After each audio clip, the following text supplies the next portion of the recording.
اچھا یہ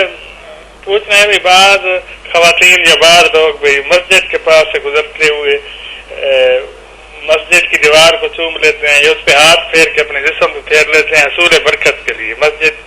تو اس کی بھی شرن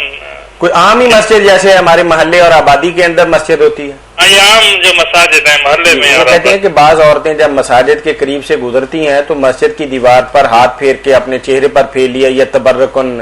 ایسا کرتی ہیں، تو اس کے بارے میں شریعت کا کیا حکم ہے؟ متعلق پوچھنا ہے۔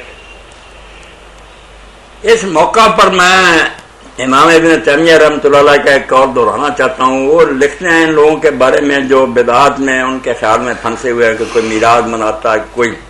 تو امام بڑے پکے تھے کہ یہ چیزیں نہیں دین میں، مگر انہوں نے کہا کہ جو کرتے ہیں ان کے بارے میں فتویٰ نہیں دوں گا، کچھ نہیں کہوں گا، کیونکہ جو نیت ہے نا ان کی محبت رسول کی اور دوسری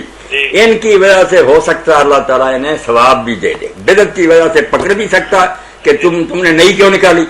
مگر ان کا جذبہ اور شوق جو ہے اس کی وجہ سے انعام بھی دے سکتا ہے۔ اور وہ کہتے ہیں کہ اگر یہ عالم ہے تو بھائی ان کا اجتہاد ہے، وہ بھی اپنی جگہ سمجھ رکھتے ہیں جن کی، کیوں میں کہوں کافر ہے، اور اگر ان پڑھ ہیں تو عالموں کے پیچھے لگے ہوئے بیچارے کیا کہیں، یعنی اتنا سخت محقق آدمی ابن تیمیہ وہ بھی اتنا نرم تھا کہ ہم کہیں گے کہ ہمارے علم کے مطابق یہ مسئلہ یوں ہے، مگر دوسروں کو نہ کافر نہ بے دین نہ دوسری، وہ بھی یہ عالم ہے، یہ عالموں کے پیچھے لگے ہوئے، ان کی نیت اللہ جانتا۔ تو جو عورتیں ایسا شوق سے کرتی ہیں اللہ تعالیٰ ہو سکتا ہے ان کے اس جذبے کی قدر ہی کرے کہ میرے گھر کی دیوار پر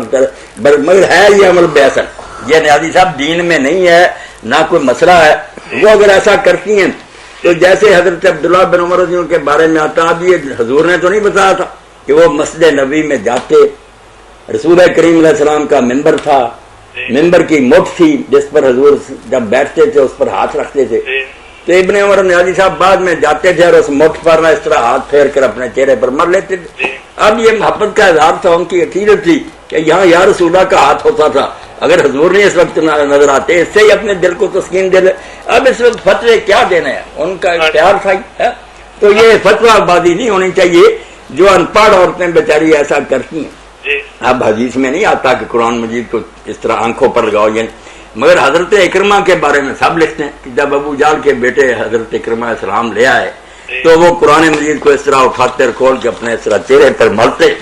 اور روتے، ہاذا کتاب ربی ہاذا، یہ میرے رب کی کتاب ہے، یار ہم بد نصیب تھے، کتنے سال محروم رہ گئے، حضور کا ساتھ نہ دیا۔ تو ایسی باتوں پر فتوے نہیں دینے چاہیے۔ جو میرا مزاج ہے نا کہ آپ کہیں کہ بھئی یہ صحیح زیادہ طریقہ، مگر جو کرتا بیچارہ اس کے پیچھے لکھ لے کر نہ پڑے، اللہ اس کے شوق کی قدر کرے۔ مطلب یہ مسئلہ ہے۔ چلے بہت شکریہ نیازی صاحب آپ کا۔ ہم نیازی صاحب ان چیزوں سے بھی لوگوں کو روک دیں، اصل دین پر بھی لوگ نہ آئیں، جو گمراہی پھیلی اور تھوڑی بہت جو محبت اللہ رسول کی یہ بھی ختم کر دیں،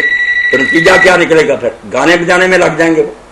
تو جتنا کچھ کر رہے ہیں جی السلام علیکم، آہستہ آہستہ لائیں گے آگے، مگر اس سے کیوں روکے؟ جی السلام